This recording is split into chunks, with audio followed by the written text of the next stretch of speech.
Hello and welcome back. Today I wanted to talk about those difficult questions that we don't know answers to sometimes when people ask us about some of the tough things that happen in life and why God would allow them.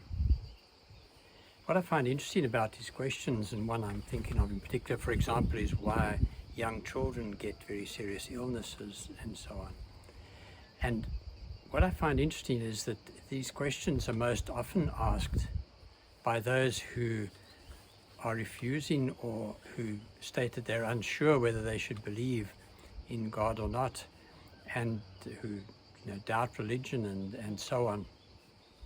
And so they ask these difficult questions and then sort of feel a bit justified when those of us like me who claim to believe don't have a ready answer for them on some of these topics.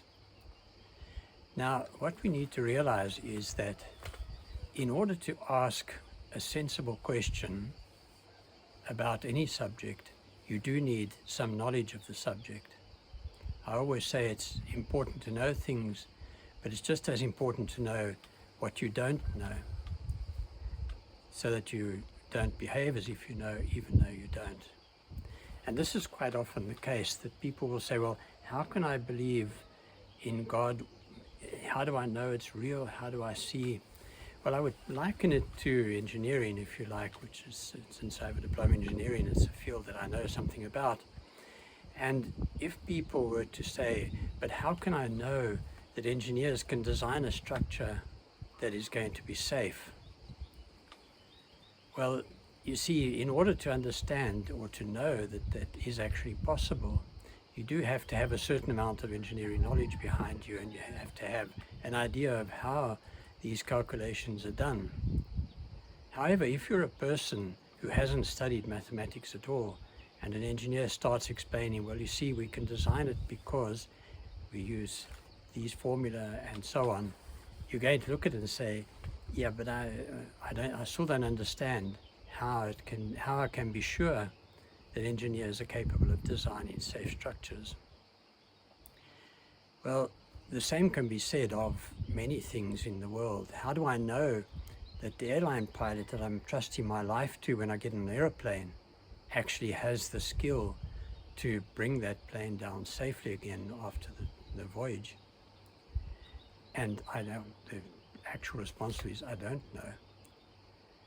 What happens is that in the case of engineering, in the case of airline pilots and many other things, we trust looking at the evidence and saying, well, there are millions of structures around the world that do stand safely, that have been built according to engineering specifications and that do prove to be safe. We can say that there are millions of flights going on around the world and that they pretty much all arrive, with very few exceptions, safely. And so I can take it that, there are pilots who are actually able to manage these aircraft. So what I'm doing is I'm actually taking the evidence of what I see around me, and I'm looking at it and saying, well, if this is the evidence, well then, even if I don't understand exactly how it's done or how all of these things work, I can trust that they will work. Now the same applies to spirituality and religion, that if I know nothing about religion, there's no surprise that I would doubt the very existence of God. So what can I look for? Well, if I look around me, I should see that it's absolutely obvious that there is a God. I often use the example of saying, if I were to find a wallet and say to people, I found this wallet, if you can come and tell me what it looks like, what it's made of, and something about its contents, and it's correct, I can give it to you. And nobody would think that's a foolish way of dealing with it, because most people would say, well, who's going to guess what the wallet looks like, what it's made of, and some of its contents, what would be on them and so on, and just randomly arrive at the right answer? Well, if we look at nature, and if we look at the fact that for millennia, there has been food on this planet for all of us, then there's something great going on behind the scenes. If the seasons come and allow us to grow more food so that for the next year we have food, if all of the things work as they're supposed to work, well, then the evidence is that there's something behind it. It's not just done on pure chance.